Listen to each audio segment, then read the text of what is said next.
Hello and welcome to the Formula One preview for barely qualified. My name is Morgan, otherwise known as the Sloth Bear. Joined this evening by Ryan, otherwise known as the Panda Bear, Skelly or Sean, otherwise known as the Polar Bear, and Dave, the Spectacled Bear. And not, of course, forgetting our casual bystander, Bare Necessities, otherwise known as Chris. Good evening to you all. Evening. Evening. Evening. We're at the dawn of the new 2021 season of Formula One. Very exciting. We're going to be talking a whole load of rubbish all season long. After the end of every race, we're going to be chatting utter nonsense as we try and decipher what's just happened in each race. And now we're going to be talking even more nonsense as we try and work out what's going to happen in 2021. And I look forward to watching this video at the end of the season and understanding just how completely terrible we are at making any predictions about anything, because I fully expect us to be massively wrong with all of them. With that being said, let's jump straight into the first topic. This one's an easy one. Come on then. Is Hamilton going to win the 2021 title? And if he does, is he going to retire? Start me off, Mr. Panda Bear. Okay. I believe that Hamilton will win the title. He obviously will start favourite. I was massively impressed last year with his. There wasn't really much. Obviously, we had COVID, so there wasn't much going on anyway of any distractions as such. But he just seemed that he was hell bent on winning that kind of record-breaking title. I think he will, joint title, should we say, seventh, and then I think this year he will be equally, if not more, dedicated to then break that record himself. So, easy one for me. Hamilton wins it. Will he retire? No, because you know how I feel about this. I believe that he will go to Ferrari one day. Interesting. So, Polar Bear, do you think he's going to retire? Is he going to win it and then retire? No, he's going to win it, and then it stays to 2022, and then he will decide the new regulations and then determine what he wants to do. All right, short and sweet. Well, spectacled necessities. Any chime in from you? Do you want Hamilton to win the title? Personally, I think it would be a great thing if he won the title, because there's a chance that he might just bugger off once he does it, which I think would be fantastic. As a huge George Russell fan, that would be great. I think a lot of people are very excited about seeing George Russell in a Mercedes. So, do you want him to win it? Do you want him to retire? I don't know. I'm kind of in the same vein as you, really, on that front. That I'm, as much as I would be glad if he continued to win, and I'm glad of all his success, especially being a British driver. At the end of the day, I kind of want to see some younger bloods coming up and getting some more success. And also, I feel like if he wins it, I don't feel like he will retire, because I remember hearing the other day someone saying about one of the tennis players. Saying obviously a mark of a great champion is the fact that you continue wanting more.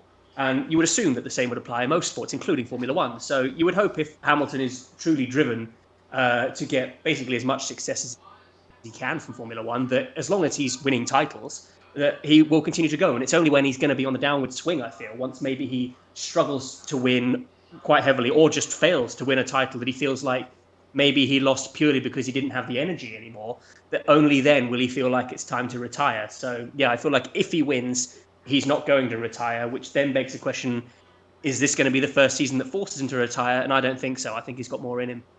I don't think, to add to that, I don't. If he retires, normally, like Rosberg retired, he hit his mountaintop, his peak as such. That's what he wanted to do. He then retired. So you've kind of got those early retirements, like in tennis with Borg, kind of retired early.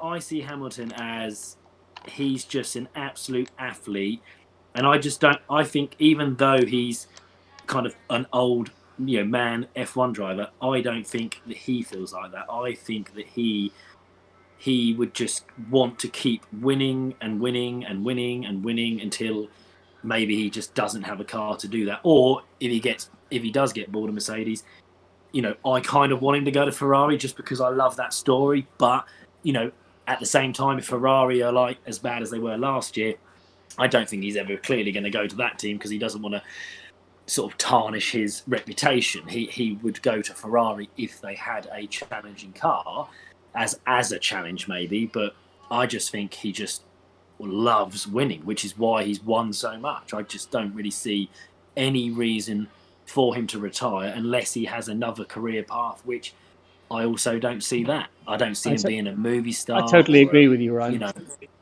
I wonder, the Ferrari one's a really interesting one. I think if I was Hamilton, if it was me, I would be going, look, 2021, and let's all be honest, we've all written off Bottas already. He's not good enough. He's not gonna over a season. He's not good enough to challenge Hamilton. So mentally weak.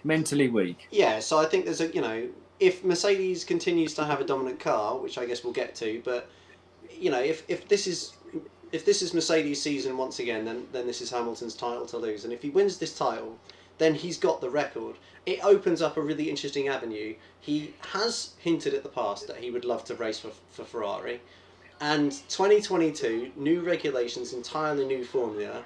You look at it and you go, you know what? Maybe there's an opportunity for Lewis Hamilton in 2022 to race in a Ferrari. Now we know he's got the brake clause at the end of this season. How much in his contract? How much that was just due to the fact that they clearly were struggling with this contract massively, and I think a 1-year break clause was basically a way of getting the contract over the line, but keeping it so that everybody's options are still open. I mean, maybe Ferrari could happen. I think if it did happen, as a Formula One fan, it would be awesome because all of a sudden you'd have, potentially Ferrari coming back up. It would put to bed some of the chat about Hamilton's only good because he's in the fastest car. If he could take a Ferrari that, albeit it'll be a new formula, but you're not expecting their engine to suddenly become incredible. Maybe that'd be very exciting. Yeah, I think that's very much possible. But I think as well with Hamilton at Mercedes, as much as he's obviously done well there and continued to win world titles, he's had a lot of frustrations, it seems, over the years with Mercedes, with things that he would consider to be team errors that have cost him that he's had to make up for.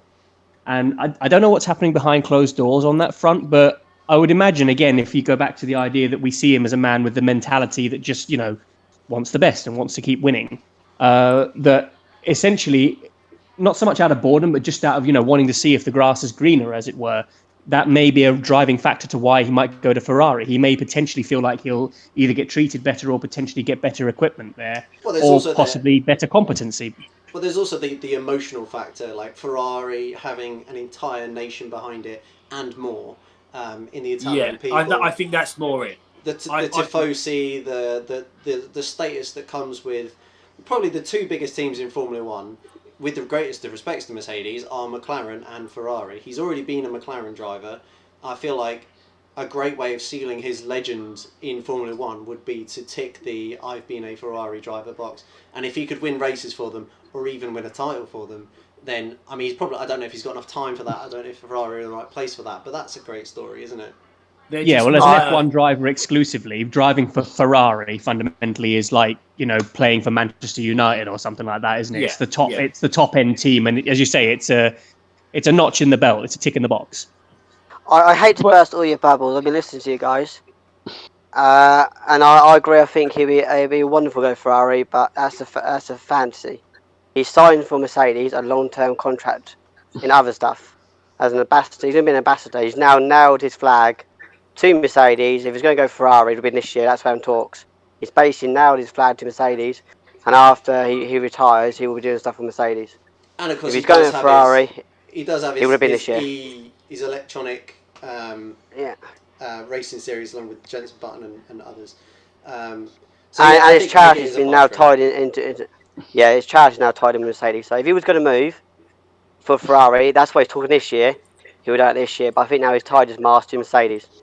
Could he do an Alonso? Could he go off? Has he got any interest in wanting to be the ultimate driver? Does he want to go and do all the other, the Indy 500, all that kind of stuff? No, he will go into music. Once his Formula One career done, that's it. He will go into celebrity sort of. He's not like Alonso. He wants to become a rap star, doesn't he? Briefly on that, Fernando Alonso is an interesting one. We're going to talk about him later. But just quickly, But also do we think Alonso. do we think Alonso's Just go actually on. can he actually do it? Do we actually think Alonso Well, could do the Alonso. triple The reason crown? Alonso is coming. Well, why isn't Alonso coming back and talk about Hamilton? Differences between them. Hamilton's done what Alonso wanted to do. So Hamilton doesn't have that. He's done it. As Alonso is coming back because he wants to do what Hamilton's done. He's wasted opportunities because of he's been unlucky sometimes, but his moves haven't been great. So Alonso's only got that drive because he got that extra incentive. Hamilton's done it. So Hamilton's got nothing. As Alonso wants that extra. You got He feels something as to good as prove. Hamilton. Yeah. Yeah. How many disciplines are there for being the ultimate driver, and how many of them has Alonso mastered? In there 3.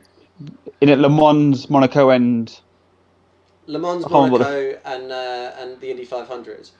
yeah, that's the 3. Oh, That's the it's 3. three iconic races. I thought maybe it Yeah. was like winning a world title in 3 disciplines, like for No. example, No, Formula no, One, no. Just the Rallycross, iconic. Well, and maybe the American cars. Well, you'd have to say, there's a Completely lot different of racing, isn't it? yeah, Completely there's different a race. different More there's about a the lot race. there's a lot of juries out on like what would make the ultimate driver, and somebody like a Mansell who raced IndyCar, didn't go particularly well for him, and Formula One. That's a big deal. Is that being able to win one race, being able to win Monaco and win the Indy 500? It's not the same thing as winning over a season. And Well, that's an interesting question you say that, right? Because you say Mansell that didn't do well, and you say about Indy and Formula One. No one talks about Jack Villeneuve. He won the Indy and Formula One. No one talks about him. yeah, it's true. It's true, and he's It not the doesn't. only. There's a lot of Formula One drivers who maybe didn't do that well in Formula One who are currently racing in Indy and doing very well. Well, Yeah. for example, not in Indies so much, but I believe Kimi Raikkonen is a rally car driver, is he not? Well, he went to it and then he came back to F1, didn't he? And Yeah, Yeah, obviously he's in he F1 didn't now, win. but He I mean, never won. did he not do well? Going back to then, obviously the original question was, would Hamilton go and do that? Then I think we're all pretty. It's obvious that he's probably got no interest in going off and doing say that because he, like Morgan said, he doesn't really have that to prove. I mean, if he wins an 8th world, championship with F1, he's pretty much rubber stamped his name in. Well, people. Well, I think you go into like 10. I think if a car's competitive 2022, you stay Mercedes. As soon as Mercedes don't come competitive, you retire. Yeah, That's my opinion. well, Something Ryan said. Oh, go on. Something Ryan said about Bottas being mentally weak, right? That's asinine. That is literally okay, they put George Russell in Hamilton's car and he damn near won a race. Like, you can't say someone is mentally weak when their car is basically is not on par with their teammates. Well, you say Blatantly. You think Bottas's car isn't as good as Hamilton's? Yeah, I don't think they spend I can't tell for guaranteed, but if you look on paper, they put a damn near rook or a guy that's never won a race before And can't fit in the seat.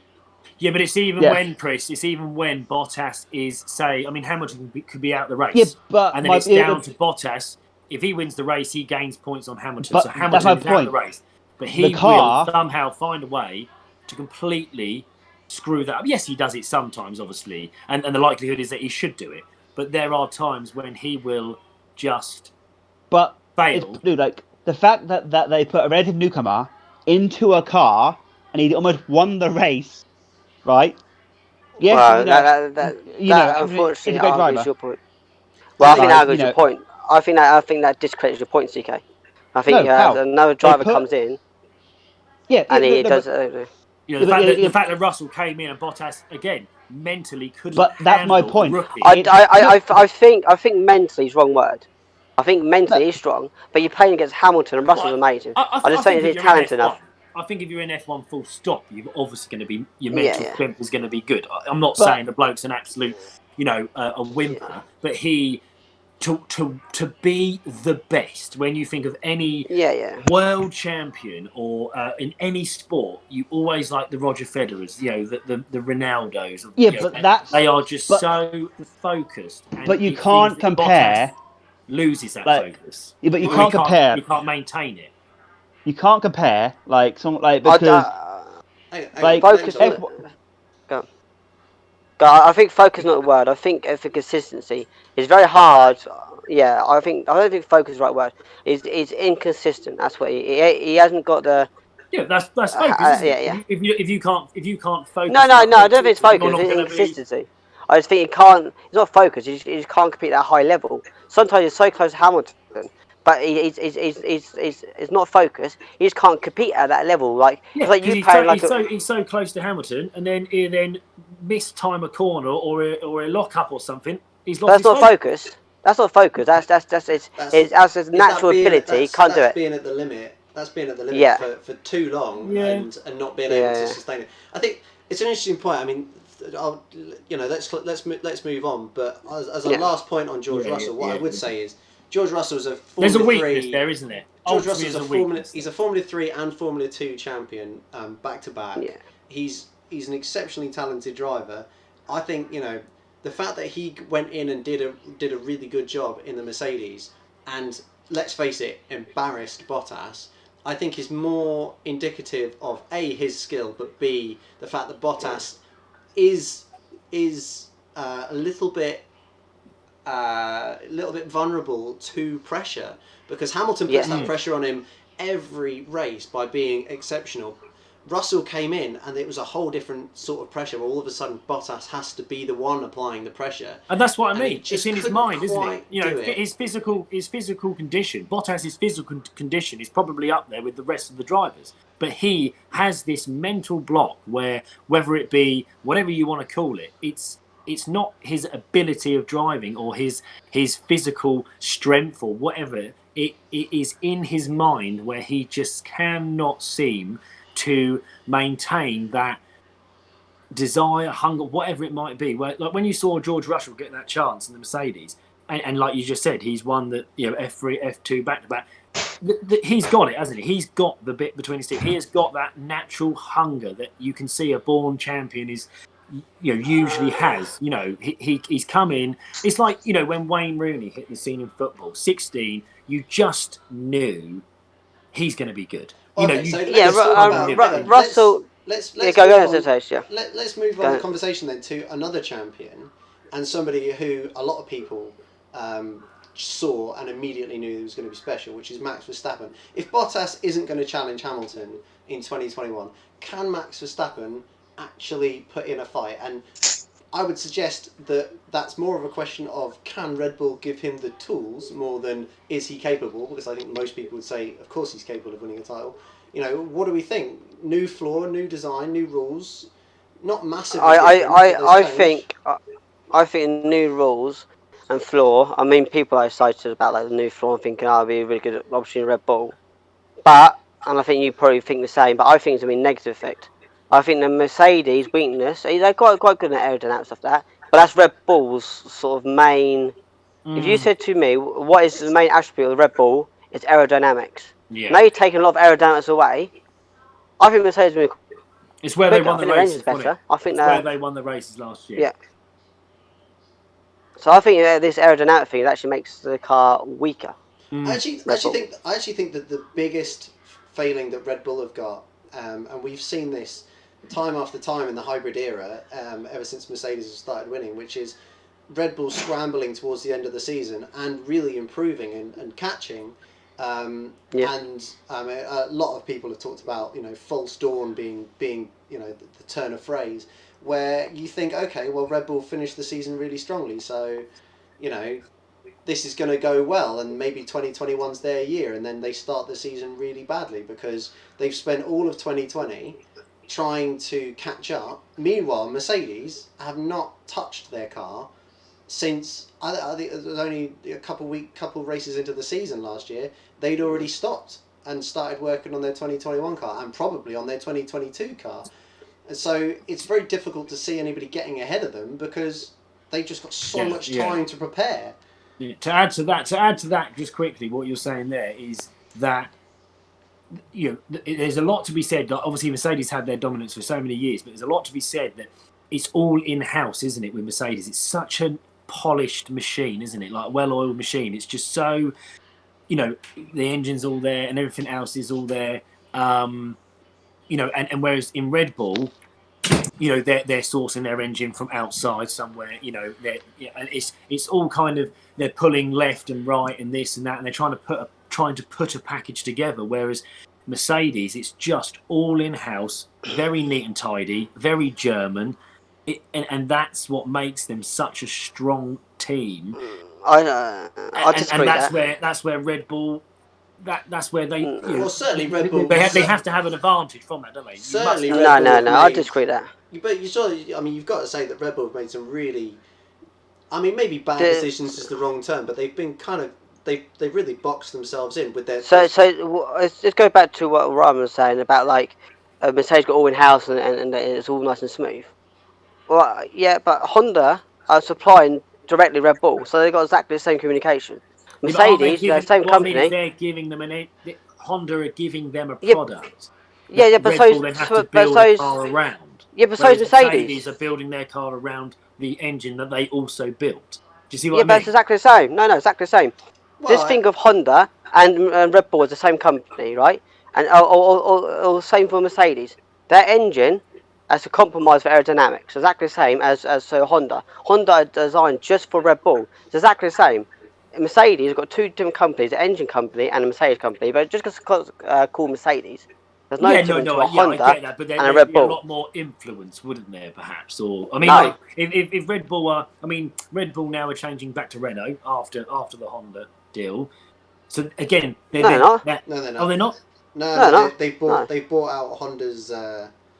Yeah. They bought out Honda's design, and they will be building their own Honda engine without Honda's involvement anymore. Oh, fair play. All right, didn't know that. Okay, yeah. Which is in itself. I mean, who knows how that's going to go?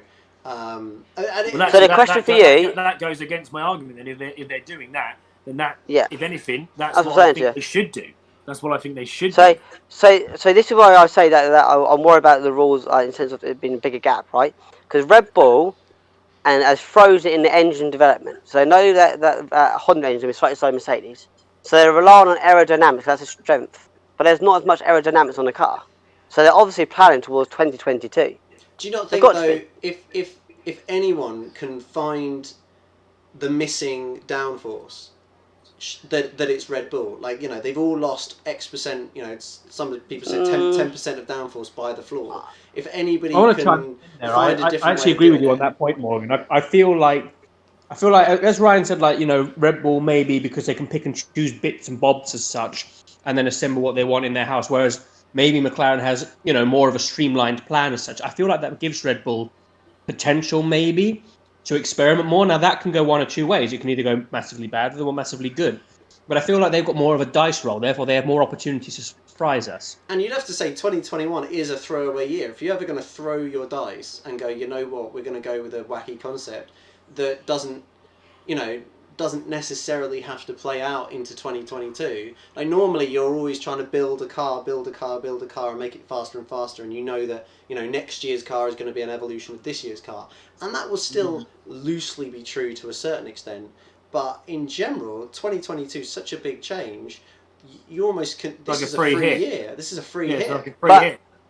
But don't you think they tried that last year and it backfired? Well, I mean, I think they've been trying to do that. I all agree. It season. can go that way as well. That's the problem with the dice roll. Either backfires massively or it goes massively in your favour. I feel like Red Bull will take more of a gamble on a car design than Mercedes or McLaren will. I think that Red Bull written off this year. My opinion. I think that looking at last year and what you were saying about when we were saying about Bottas and he's on, you know, what might not be met because he's on the limit and so. Last year, Red Bull on the limit. That's what. But then, because, you know, one race they would be like, you think, oh my god, you know, come on, Max, you're like, you know, you're in this. You could, you know, he might have qualified second, split the Mercedes. Then in the race, you're thinking, you know, he needs to keep him right up with them, and you're thinking, oh my god, you know, come on. And yet, you know, to sort of make a bit of a race for it and stuff and a title. But then there was a lot of mistakes as well. You know, like a lot of mistakes, and he didn't really. And the main debate was that he didn't have a second driver to back him up to help him out, and that may be why he also then made the mistakes. But you know, like the crashes that had happened that he got involved with, and they had a couple of engine issues and stuff. But generally speaking, some of it was him maybe pushing too hard when he didn't need to. So there's, you know, Max, when you think of him, when, you know, your original question of could he push and and push for a title defence, I think he is a future champion. But I think when you're competing against a team as sort of that just simply don't make that many mistakes, which means that you then can't make any mistakes. I think he's got too many mistakes in him, either as a driver or Red Bull as a team. Bearing in mind their pit stops are amazing, but maybe their plan, and they might not have a plan B and stuff like that. I think that there's too many mistakes for them to challenge for the title. So it's an interesting question about Albon. Obviously, Albon's gone, and you could debate how much him being closer to Max would have actually helped. I think Mercedes still would have wiped the floor with the Red Bulls. But now that Perez is there, I mean, could Perez? I mean, are we assuming that Max is going to wipe the floor with Perez, or do we think Perez has got a chance? Can Perez win a race in 2021? Yes. Yeah. No doubt. Yeah, he can win a race, but Red Bull would rather Max win it. I would argue if Red Bull make a capable car, then yeah, Perez is absolutely in a position to win a race. If Perez wins a race, that would be good for Max. Obviously, Perez is capable of winning a race because we saw, Gasly winning a race last season, and God knows the AlphaTauri is not really capable of winning a race. But I mean, like, if retirements aside, if it's a straight fight between, Max, Lewis, Bottas, and Perez, and it's a circuit that maybe suits Red Bull and Red Bull are particularly strong, do we really think Perez can outfight Max? I mean, Max is like a shark. When he smells a bit of blood and there's an opportunity, he races very, very hard. Now, to your point, Ryan, that often leads him to maybe push the car too hard. Turkey would be a great example of that, where he had a chance and he kind of bit it too hard. But I think he's learning from that. The question is, could a Perez, with his smooth consistency, win a race? I think yes, but I still think he'd need quite a bit of luck. I don't think on raw talent alone, in a Mercedes dominant season, I think he would struggle in a Red Bull to beat Max and Lewis. Yeah, I think Perez will win a race. If he wins a race in a Red Bull, it would be similar to Albon winning a race in the Red Bull, or it would be similar to Perez winning his race in his Racing Point last year. And it would be down to circumstance, because Polar, what he told me earlier, and he will probably say this now, that the Red Bull car is built for Max Verstappen. It's not built for Perez. And that is why all the second drivers that keep going into that car have all said, it's hard to drive, he's getting used to it. And because that car, if anything, Perez will probably, that Racing Point car was built, and he'd been working with that team for so long that car, he helped, bring that car to what it was. And then he raced it, and he raced that car perfectly. And that's why he had such a great season. But him racing, would you not argue most cars he could end up, Perez could end up going from one of the best seasons he ever had to having a really average season, because he can't handle that car. But his experience tells us that he should be fine. But would you be shocked if he has a really bad season in a Red Bull? Well, I suppose not. The really interesting question, like that Dave just said there about Max having a car that's built for him. If you're Mercedes, are you not building your car more for Lewis Hamilton? He's your greatest asset. You're going to build your car more for him. And same with Max Verstappen, and same, I mean, with Aston Martin, as Racing Point are now. Surely, well, I mean, they're in a bit of a quandary. Do they build their car for Vettel, who they, four-time world champion, and they made a big hoo-ha about getting? Or do they build the car for Lance Stroll, who Lawrence Stroll believes is a future world champion, which I think is the rose-tinted glasses of fatherhood right there. But that's a great question. If you're Aston Martin, do you build a car for Lance Stroll? Because realistically, he's younger. He's the one you think is going to be a future champion because his dad owns the company or has a big say in the company. Yeah. Maybe you build the car more for Lance. And you use I think that's going to be entirely based on who's in the accounting division. I'll tell what's going to happen there, and my opinion is, right, you're right. I think they'll tell you it's for Lance Stroll, but they're going to do it for Vettel. The reason I'm going to do it for Vettel is like, do their mechanics think that he's good enough to be a world champion, Lance Stroll? No. Do they think he's there because his dad? Yes, but does he deserve to be in Formula One? Probably. But he's going to be world champion? No. So when you design that car, and it doesn't matter who owns it, who are you going to lean towards, a Vettel or a Stroll? Yeah, you're gonna say Stroll, just like his mechanics are probably Yes. agreeing. Oh yes, you can win a title, because that's what you say. If Yeah, you want to keep yeah. your job. But in your mind, you know it's going to be Vettel. So physics. So if you think like for like, I don't know, if I'm a mechanic and you and I don't know, Spectacles are racing, I know you can win it, and Spectacles. I'm meant to be like not biased, but I know. So you're a world champion. Of course, I'm going to go towards you and do a few bits here and there because you know he can do it. Yeah. Or Well- are they just going to copy a Mercedes and hope for the best? Well, I mean that's somewhat more legitimate this season after they ironed out the rules. So Yeah, That- I think we say I think what you're going to find with Racing Point, don't expect them to be pushing that hard this year. It'll be 2022 they're going for. I think Same with Renault. Aston Martin. I think it's interesting that they chose to go with this season as the rebrand. Yeah. And that they didn't wait until 2022. If it were me, if I was in charge of Aston Martin, and I guess it's all about finance and about Lawrence Stroll's business interests. But if it were me, from a purely wow factor kind of, we want a debut season that looks incredible, I'd have been concentrating on 2022, and I'd have waited to do the rebrand. But maybe. But the maybe they know reason, something I don't. but the reason I didn't do the rebrand 2022, and they wanted, I mean, there must be a financial reason behind that. That's why I brought Vettel in. If they didn't bring Vettel in, people go, well, why didn't you wait? But they brought Vettel in for that reason, so no one's asking that question. Yeah. That's a Do good you point. think, just thinking of it, we've obviously moved on from Red Bull and Perez and Max. So if we're now talking, say, about who's going to finish third in the constructors, and we're talking Racing Point, is that what we're saying? Do you think that Racing Point are third place contenders? Contenders, Aston yes. Martin, of course. Yeah. I think there's three teams who are in contention, and I think it's McLaren, Ferrari, and Aston Martin. If you put in your, so we're thinking we're going to look back on this, say at the end of the season, you put your bet on now, who's going to finish third? One team. All depends on it all depends on test. You got to see what Ferrari's engine's like. If Ferrari engine's dog okay, I'll crap tell you like what. last year, it's going I'll to tell be you what McLaren. then. I'll tell you what then. You can revise your bet after testing, but I'll put my balls on the table.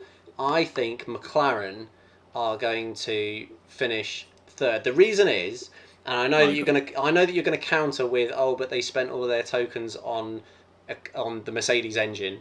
I think the Mercedes engine is a big upgrade. I think it's going to help them. Having seen the launch footage and comparing the back end of the car to last year's Mercedes, I think they've done a very good job around that. And I just think the McLaren, from the shambles that they were in the Alonso and Jenson Button days, when Honda came in, I think they're now they've got such a good team structure there. I think they've got two incredible drivers. Daniel Ricciardo's an absolute coup for them. I hope he does well, because I'm sick of watching him bounce around, Red Bull and then Renault, and now I hope that this goes well for him, because he's a great driver. I didn't realise he was so old. I thought he was like mid-20s, but he's early 30s now, which is kind of it suddenly go, he was one of those that I thought he could win a world title, maybe need a little bit of luck, but he could win a world title. But all of a sudden it's like, wow, he needs the McLaren car to be good in 2022. Otherwise his chances are gone. But yeah, that's why I think McLaren. I get that Aston Martin will be strong, especially with the rebrand and Vettel. But for me, it's got to be McLaren. Do you honestly think Vettel's going to be? Do you think he's going to be that great? No, I think he's going to be dreadful. I'm in the camp where I think he's going to be dreadful. I think Vettel. Yeah, I'm with Morgan on that one. I don't think Vettel's going to be as good as Racing Point, Aston Martin think he's going to be. I think that he's a big expense. He's a big showcase, fundamentally for branding, but he's not going to be as good as we think he is. So, okay, do you think Stroll's going to outpoint Vettel? Yeah, I do.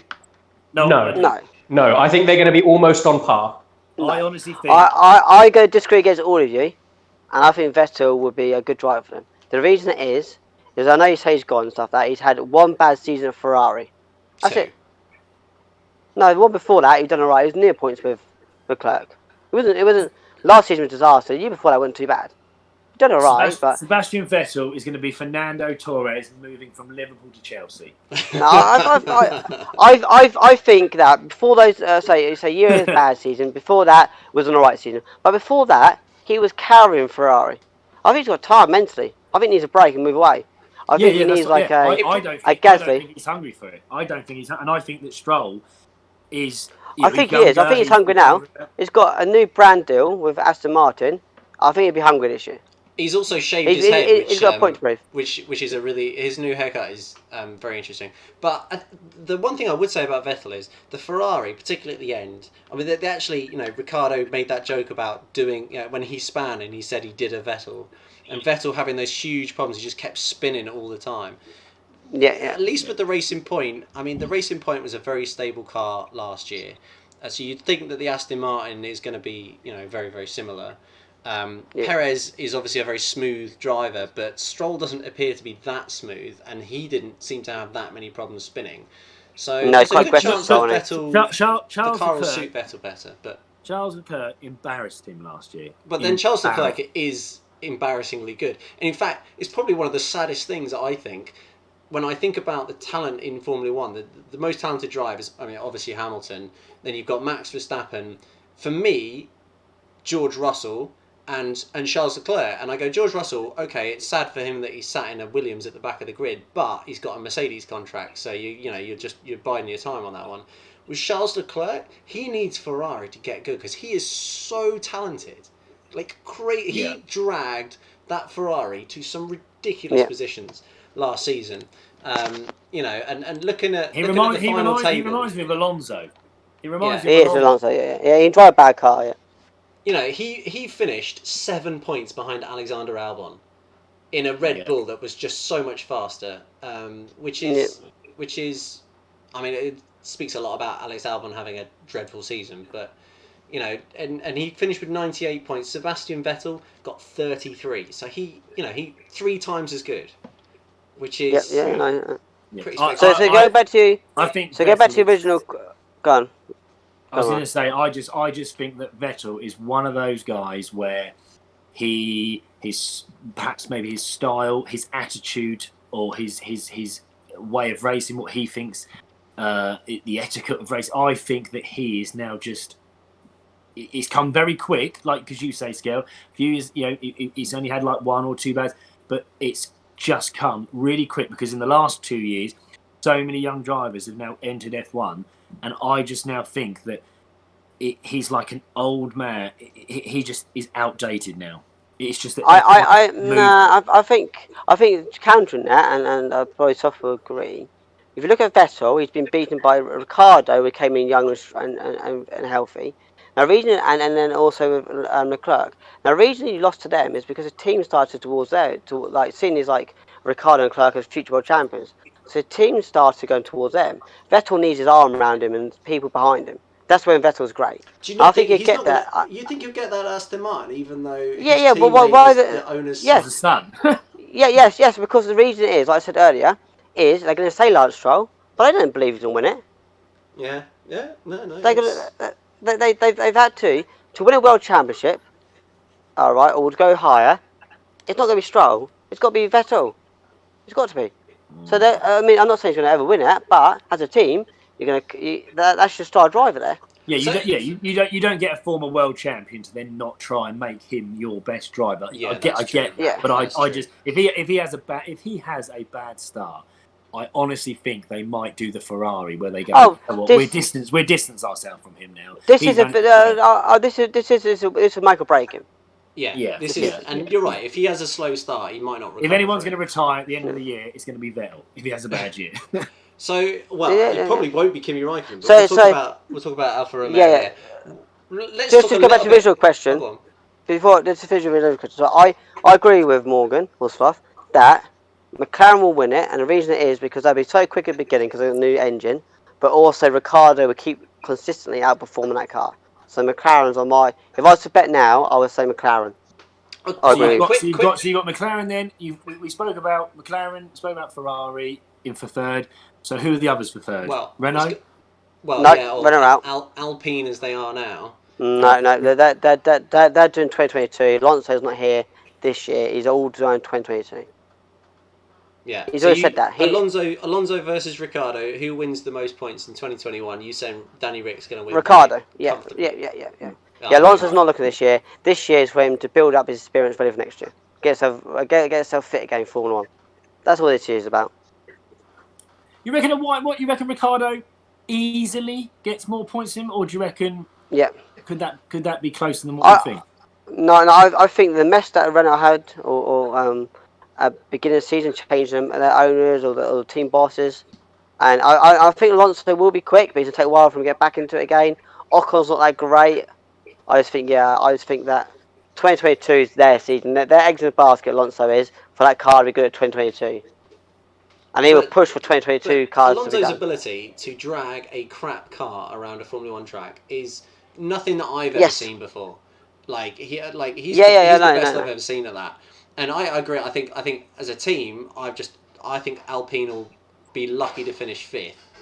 Yeah. But I think that they probably will finish fifth because I think Alonso will drive the wheels off that Yes. car. Yes. But I still think he'll get But beaten by Ricardo because Ricardo's in a Mercedes-powered McLaren. yeah, and I think Ricardo would drag the car to third.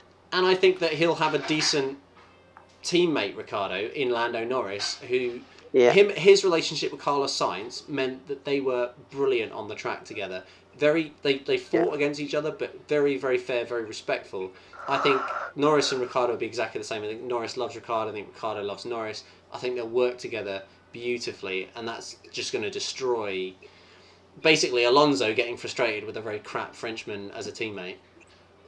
Yeah, they've got a good their team Sainz and Norris. The fact that they got on so well last year, actually, that is probably mainly the one reason why they did so well, because it was just pushed. It was good competitive racing, but respectful, and that's probably what pushed And the they team. pushed each other, yeah.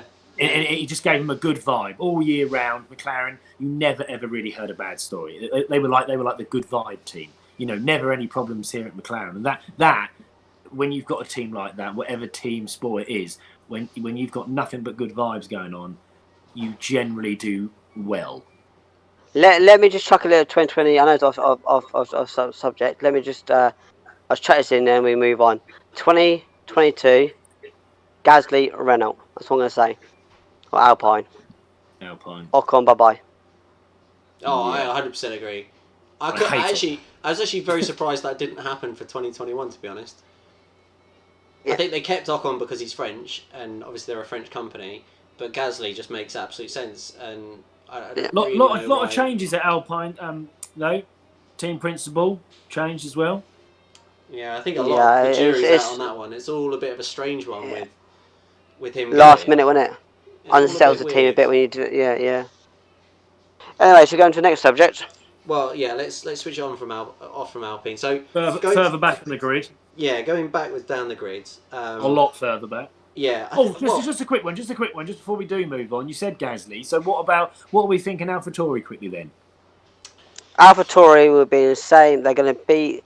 They're going to come sixth. Overachieved last year. Well, they finished seventh. They finished seventh last year, which you'd have to say is not overachieving at all. But they were very close, and obviously they got a race win. They are away from Haas. They're away from Alfa Romeo, and they're away from Williams. Their competition would be to fight Renault probably. They were probably the third. What were we thinking? Like end of the season, they probably were the third or fourth best team for a large part of the end of last season. They were flying. Yeah. Yeah. I mean, they were. I mean, you Probably remember fifth. the fantasy. We're chucking them. You ended up. People were putting the team in. People were putting Gasly. Everyone had Gasly. Everyone had him. Yeah, but I don't think the team was overachieving. I think Gasly was.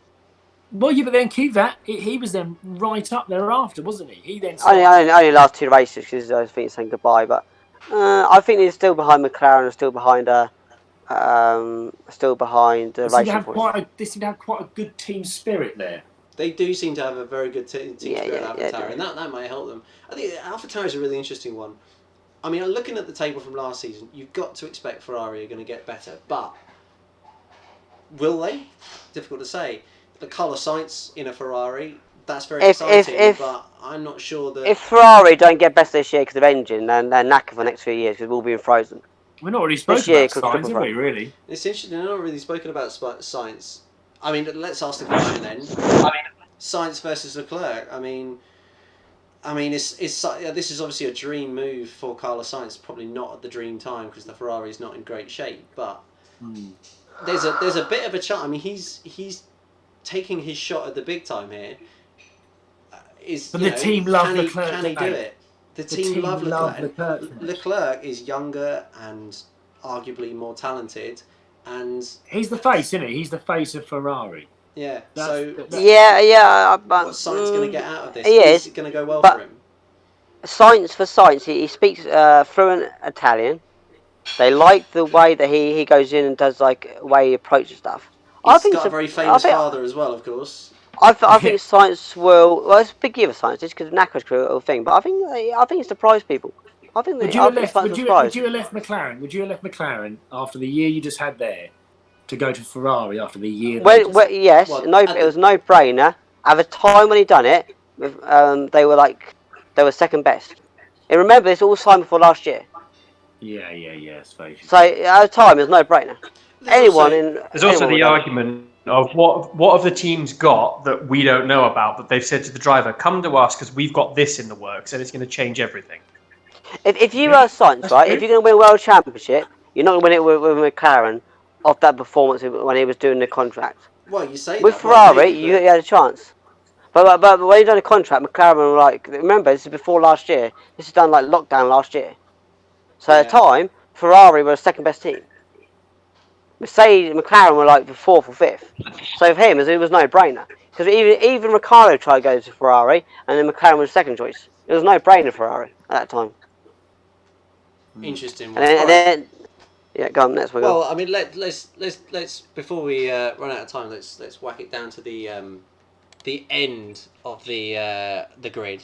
So the did not three, the other Alpha did not finish. The other Alpha with everyone's favourite Kimi Raikkonen and everyone's least favourite Antonio Giovinazzi. Although that's a bit harsh on him. I don't mind Giovinazzi. He's okay. Giovinazzi's right. Then you've got the Williams with obviously Russell, who's my main man, and Nicholas Latifi, who's the biggest version of a paid driver ever.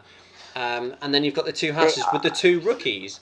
So the question is, out of those three, what's the order at the end of the season? I think there's two questions here, right? That I look at it this way. It could be Williams or Haas. I don't think it's Alpha. Now, you don't think two Alpha, teams, even though Alpha finished above them last season. Yeah, I don't think it's Alpha. The reason I think it's Alpha, I think Haas going to go back because they lost two experienced drivers. They got no direction. Schumacher's going to be a better driver. The other driver, paid driver, he's worse than Latifi, I think. Mazepin. So basically what I think obviously you look at the two, Williams are further behind at the moment than Haas, but Williams will go forwards, but I don't know if it'll be enough for Haas to come backwards. Haas to come backwards, I don't know if it's going to be enough. But Williams with Russell and Latifi and Button helping them, they're going to go up the field and be closer and fighting the Haas and fighting the Alphas.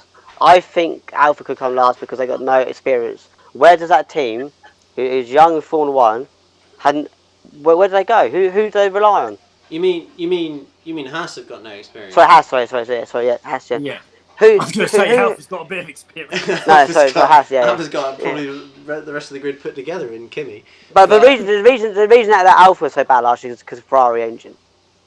Yeah, and supposedly they've managed to find some speed over the winter, although apparently it's less than what they wanted. But I think it's interesting. I have to say, Haas, they are, for me, it's almost annoying because as a driver lineup, they've probably got the most exciting, because it's new and it's it's quite exciting. Schumacher. I mean, you know, it's a Schumacher, and they, the other rookie rated, and you just think it's such a shame they're coming into probably. No, the other driver's not rated. He's a paid driver. Mazepin's a massive paid driver. Yeah. He also doesn't he's seem massive. like a particularly nice guy, which is doesn't No, endear himself. They to me very should. much. If they're going to turn a Hang on, side, am they I should go getting mixed someone up else. with the guy who's the Japanese guy? He's gone to AlphaTauri, hasn't he? That's Yeah, AlphaTauri, yeah, Yuki yeah. Tsunoda. Yeah, Yeah, I'm looking forward to him. I'm getting Nikita mixed up with him. Mazepin. I'm getting mixed up with him. Nikita Mazepin is I the son think- of a billionaire. And How he's, good would it have been Haas if they're going to go two inexperienced drivers, an Ireland Schumacher, something that sort of. I mean, why Mazepin? That's the real question. I mean, Isla would Well, be, money. Well, yeah, we obviously know. Or keep Magnussen. Magnussen done a good job, really. I think it's a shame that K-Mag got shuffled out. Yeah. I had a bit of love for K-Mag, but I think it would be nice if Haas could get a car that would compete. I know they're both pretty bad anyway, but George Russell was getting a lot out of the Williams, so he wasn't really, at times, he was actually further up the grid. It would be nice to see Schumacher in a Haas battling it out with for points in the George Williams. Russell, yeah. Just both of them trying to push the points. That I It won't think happen, from it won't happen. No.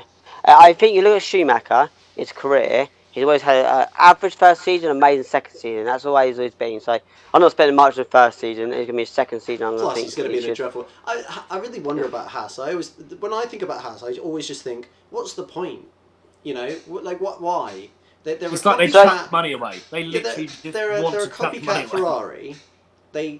So they're never going to be as good as Ferrari. So even if Ferrari were incredible, they'd still be. And yeah, okay, they'd make their way up the grid, but they're never going to win anything. So I'm like, what's the point? At least Williams and McLaren, all of these teams that may be struggling, at various different points.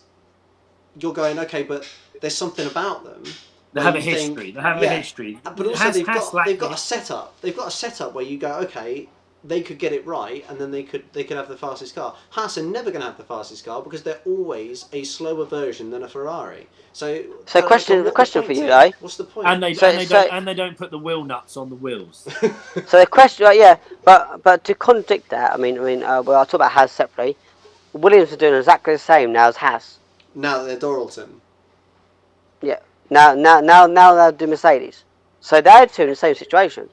They're never going to win it because And almost to that point, I mean, McLaren very specifically said that they were moving away from the Mercedes engine and to Honda because they were never going to win a title with the Mercedes engine because Mercedes could always build a better car around their own engine than McLaren could. And that was the whole point. And now they're going back to them and like, well, we could win a title now because we've got a Mercedes engine. It's like, well, that was more of a Ron Dennis sort of thing. Ron Dennis thing. So the question for you is looking at Haas, right? So Haas, when they first came in, they were the smartest team. They came in, copied Ferrari, and they were like coming like fifth, sixth, stuff like that. But then they never developed the car properly. They just kept using Ferrari. At least with like a racing point, they developed the car. The problem is now, why have Haas gone the complete opposite, getting two experienced drivers in, getting a good car in and trying to develop it, and they stopped doing that? Why have they all of a sudden flipped the whole philosophy and gone, we'll not do that, we'll do it all ourselves and get youngsters to do it? I don't understand. Yeah, it seems crazy. Like, you sort of feel a little bit for...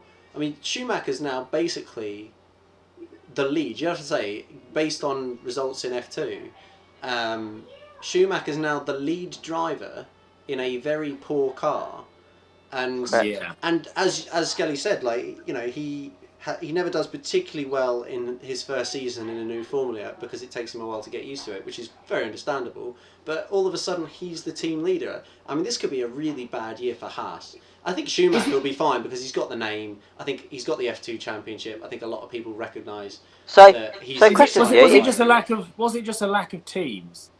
Why no one really? Because you'd think, wouldn't you, like Schumacher, he won F2, it's appealing. There wasn't a battle for him, was there?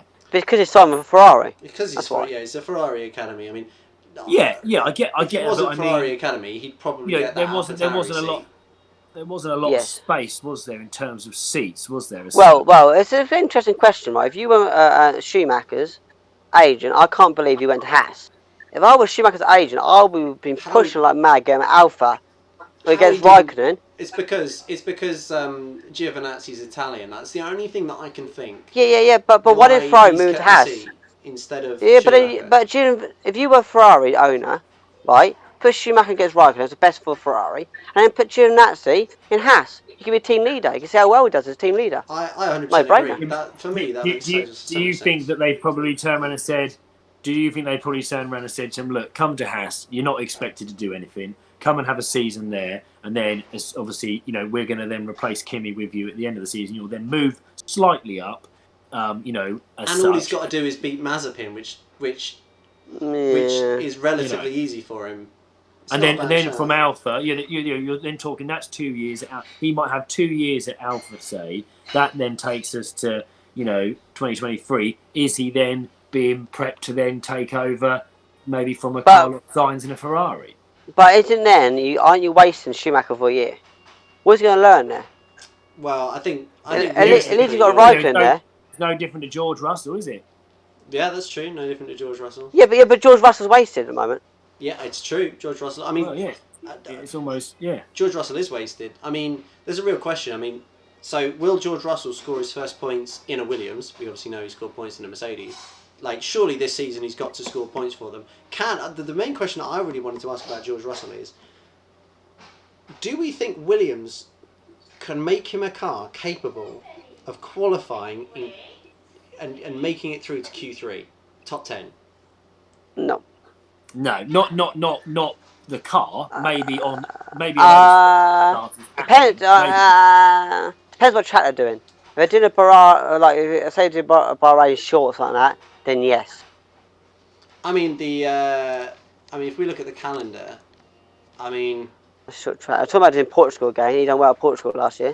I mean, I guess it depends a little bit what that third round is. I actually think he did very well at Mugello. Maybe if they put Mugello in as Yeah. round 3, that would be really interesting.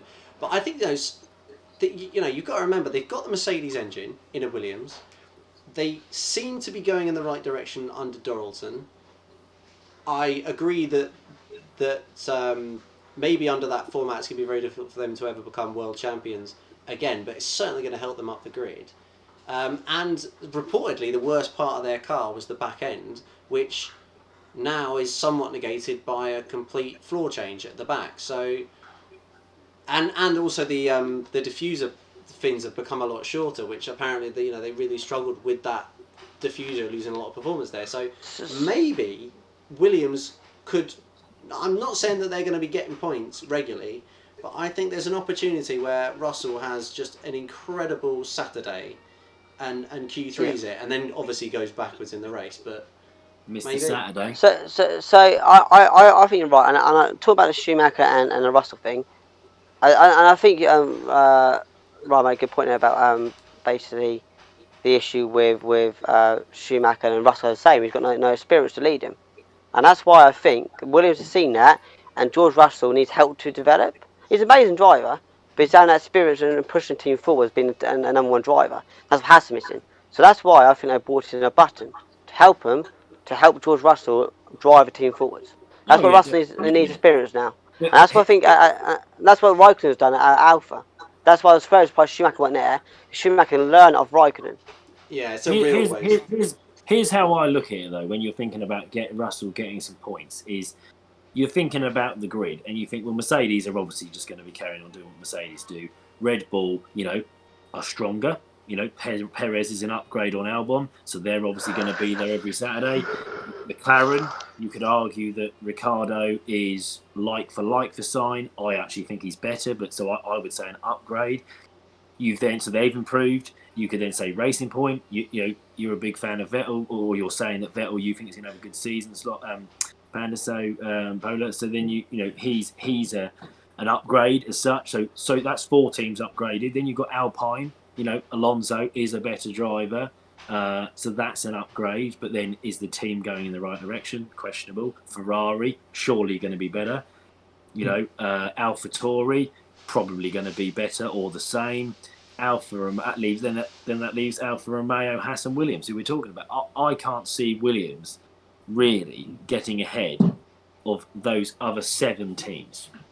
No, I'm not consistently. No, Because I think they've all I'm improved. dreaming. I think every team has improved apart from the bottom 3. I would agree. You know what? Like, my heart tells me that George Russell can make it to Q3 this season. My head, you're right. My head is saying, like, unless there's a big storm and some rain happens at perfect time for him, I just can't see it. And I think the reason that I find that so heartbreaking is to Skelly's point. George Russell is just wasted. He's wasted. He's and you know his time will come though. His time will come. Young. His time will come, and he's young enough, and it's fun. But it is for Formula One. I think it's a real sadness that he's not. Yeah, you say that, but I think Russell raced in Mercedes last year has nailed of a coffin for Bottas, for him to replace Bottas. Yeah, I think 2022. This is Bottas's last season for me, and Russell. Yeah. Russell moves to the car in 2022, and you and hope for Russell it's not that bad. Mercedes do a good job, which you assume they will. And maybe that influence of having like a world champion of Button helping him. And the only good thing about Housepace having that is he's not going to hide anything Button because he's not in racing anymore. No. So he will be as open as possible. So maybe that's a good thing. Maybe and also he knows Mercedes Button because he caused that as Brawn. So he knows the team. He knows the people in there. Yeah. There we go. All right. So we've, maybe just a couple moments left would be good too. We've only got 2 cars being released so far, the McLaren and the AlphaTauri. I think McLaren's quite an easy one because it looks almost identical to last season. So I think we can all basically say, in terms of the livery, we can say, yeah, that looks okay. But yeah, I'm not. To be honest, I'm not. Opinion more. Yeah, I'm not the McLaren. I'm not like, oh wow, which is annoying because I actually, like I said, I want them. I think they're going to finish 3rd. I like Ricciardo going there, and I just thought it would have been a bit more from like an actual branding, commercial point of view. Would have been nice to see something like what Mercedes did last year, where they just went black, and it was just like, wow. And obviously that was for different reasons and stuff, but it was just kind of really just a but the problem with McLaren now. The problem with McLaren changing for ages, McLaren fans wanted orange. Every year they said no. And they finally done it. So they're never away from orange now. Well, it's getting less and less, isn't it? I mean, I would have it like maybe, like you say, more orange, or like just something, or maybe a different tone of orange, something. Oh, just the papaya they're pretty married to, aren't they? But papaya orange. Yeah, it's a famous colour for them. I think I liked it before when it was more orange with a dash of blue, and I thought that they really made the blue stand out, and it looked great. Now the front wing is all very blue, the side pod is all blue, the top of the fin, when the engine cover is blue as well, and it makes it because there's cheap. More of it. There's less. It looks cheap. Yeah. It doesn't look. It's not like. The problem is, I think McLaren very much like a Ferrari. I'll give it a 6 out of 10. I like it. Ferrari is that the same? I like it from the front, but other than that, I think it's not particularly. It definitely doesn't blow your socks off. So let's talk about the AlphaTauri then, because that is quite a big change. It was quite a white car last season, and this season it seems to be incredibly blue. What are your thoughts on that? I like this. I like this because this is what I wanted McLaren to do. Something just bang, different. It reminds me of a Williams. It reminds me of a Damon Hill Williams, especially from the top down. So my thing is, do I think it's a good design? Yes. So AlphaTauri have been amazing. The last 2 years, they've always come with like amazing. If you say AlphaTauri, the first thing you say is their paint schemes and their liveries. Last year has been amazing. Do I think it's better than last year's? They're close. I'm going to say no. You've got a point there. Actually, last year's was nice, but I just like I like different. I like new. I like that. AlphaTauri are very clever. I'd give that a solid 7.5. Well, what are you giving a McLaren then? I would agree 7.5. The McLaren I was giving a 6. Yeah. Bog standard. AlphaTauri from above looks alright on the side. Yeah, from above it looks good. What I like I about don't mind from the AlphaTauri, side, from the front, it's not great. on the rear wing, I do love the Honda, but I also like the fact that they've put AlphaTauri fashion, because I feel like up until now they can say AlphaTauri all they like, and I know that it's to do with fashion because I follow Formula One, but I still don't. You know, who's bought any clothes from AlphaTauri? Who's seen anybody wearing any clothes from AlphaTauri? I have no idea what that is as a retailer. So at least they finally put fashion I didn't on even it. know AlphaTauri were a fashion brand. Well, exactly. There you go. So, like, you know, at least they finally put fashion on the back. So, you know, at least when somebody's looking at the back end of them, they'll go, "Oh, at least I know what that company does now." Have Alpine, they've released a livery though, haven't they? Or is that not confirmed? Is that Well, just the team? No, that was not confirmed yet. no, that was Pre-livery. that was a pre-livery, which was They always do basically that, don't they? They don't last year, all black car. They always do it, don't they?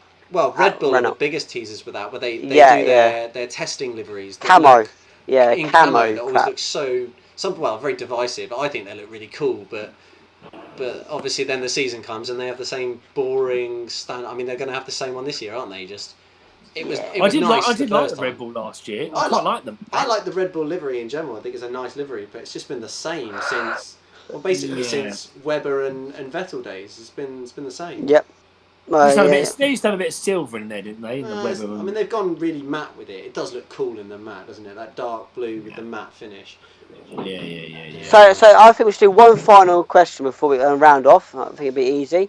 I think go round. I mean, stuff you can start and go round and you choose next.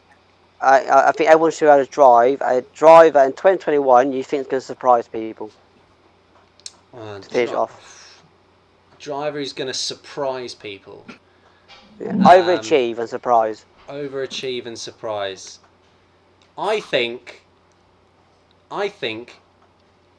Lando Norris, because I think I'm gonna put it out there. I think Lando Norris will finish the season within 10 points of Danny Ricciardo. It's my prediction. Yeah. I think he's going to have a good season. I think Danny Rick's going to have a good season, but I think Norris is going to do very, very well. And I think a lot of people are expecting Danny Rick to comfortably beat Norris, but I don't think it'll happen. Yeah, I don't think company. Go on. Yeah. Okay. Go on, Panda. You can. I think I'm going to go for a bit of a weird one, because if you said sort of George Russell, really, it's just he's probably going to do the same as what he did last year, which is basically overachieve in a Williams car. I don't think that Mick Schumacher's going to really wow people because of the car that he's in. I like the look of the rookie in the AlphaTauri, the Yuki Tsunoda. Yeah, I like the look of him. I think that it's awkward because would he surprise people? Because if he comes in and does okay, people will probably think, well, actually, he was hyped up. We expected that. So I'm going to say what we were talking about with the Aston Martins is I think that Stroll will surprise people, not because I particularly think that he is an amazing driver and that he's going to overachieve, but I just think he's going to do better than Vettel, and I think that might surprise people. I think it would. I think it would surprise a lot of people. Even Martin Brundle, who said he'd take Vettel over Perez. Yeah. He said that even after Perez had won a race. Yeah, I think that Stroll is going to surprise people of how I believe he'll finish above. I believe he'll finish above Vettel, and I think that will obviously surprise people. It would be a surprise, Stroll. that's for sure. Lance Stroll. So I'm gonna. So if I was to surprise the group, I'll go Vettel. That's what I would have said. But to surprise, because I think people are highly regarded Vettel. So I think I only surprise you. I think you do better than what you guys think. But I'm going to go for Giovinazzi. I think he's going to surprise people this year. You think you think he? I think. You think he'll beat Kimi? Yeah. That's a big. That would be a big surprise because Kimi is. I know he's old, but he's been old for a while now. Would it be a massive surprise? I don't know. Yeah, Kimi's just consistently great. Yeah, but Giovinazzi hasn't beaten him. What was the difference in points last year between those two? I will tell you. Kimi has got more points. So Kimi Raikkonen got 4 points and Giovinazzi also got 4 points. Yeah. See, I don't think it'd be much of a surprise. I just think they were well, I was literally about to say before you said that anyway. I thought they were pretty much the same last year. I think that Kimi had a better first half and Giovinazzi had a better second half. Mm. Yeah, but I would say, but in our group, Vettel would be my sort of inner group. Because I think Vettel will do better than what you guys think. I think he will carry the team a bit. Interesting. All right, spectacles. Yes. Have you got a driver maybe that's going to surprise, or maybe even just a driver that you're particularly looking forward to? I don't know, really. I mean, I'd like to see a bit of a change up from the norm. I'd like to see someone give Hamilton a good run for his money. I don't necessarily think, given where the drivers are and given what teams they're on, that there's going to be much competition in the way of that. But I think in the middle of the pack, I'd definitely like to see, again, I feel like Vettel will outperform Stroll, but I'd like to see Stroll compete with Vettel or potentially do better. I want to see Norris get better and move his way up the pack, certainly. And just generally, I want to see if there is any surprises in that midfield, the sort of second teams, as it were, sort of like Toro Rosso, for example, or like obviously the new Racing Point and so forth. I'd like to see them do well and challenge some of the big teams. Definitely, the gap closing would be nice. All right, well, so Yeah, I want more competition, less predictability, basically. Before we go, I've got one driver that I think we've got, and that's Perez. I think he could be very consistent and may give Max Verstappen a bit more of a. I may be thinking of it. Maybe. Funny enough, that's why I didn't mention him, because most of us, I think, were in agreement that actually he could it could go okay for him, but like Vettel, what I was saying, it could end up just actually being quite bad because the car is just not built for him.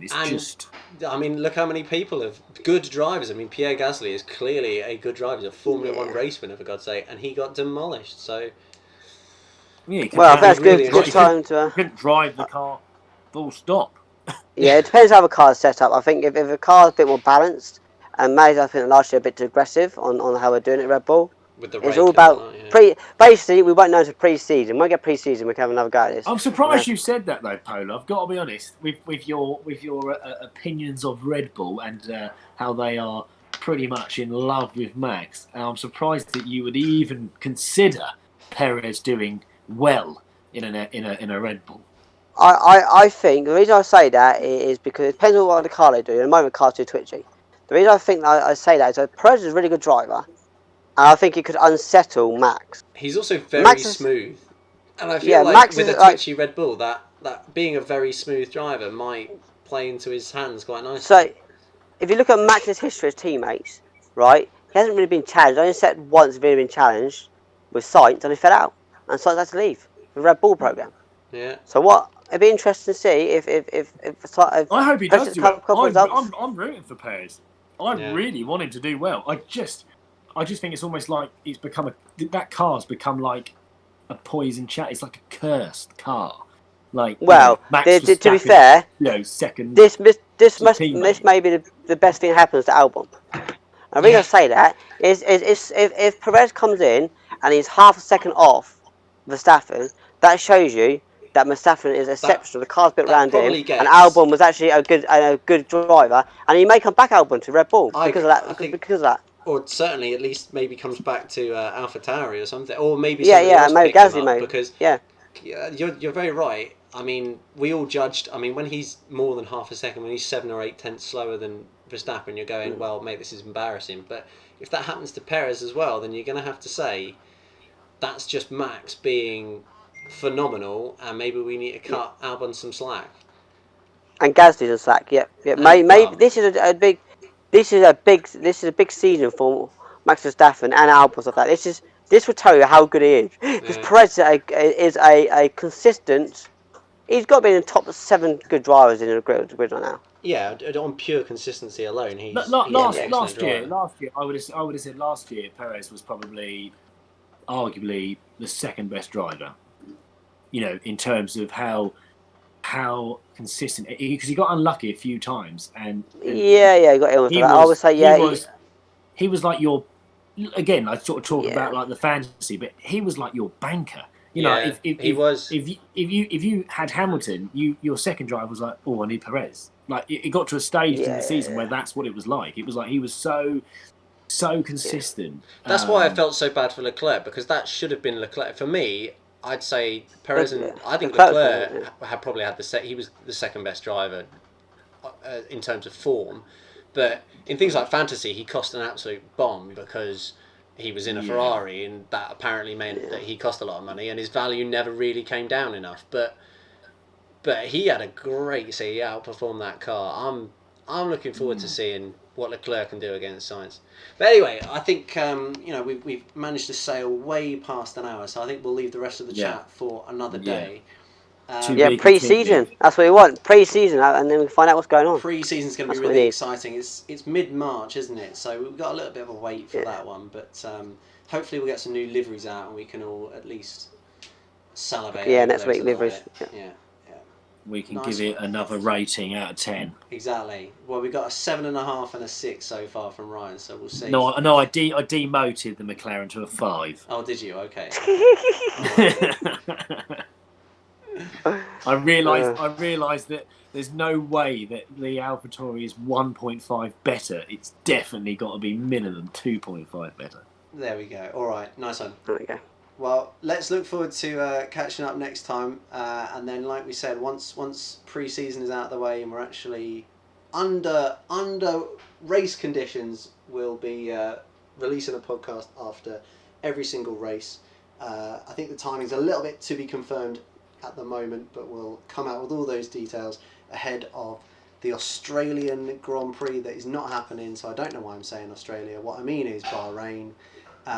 So we'll see everyone after pre-season testing and then Bahrain. Brilliant. Lovely stuff.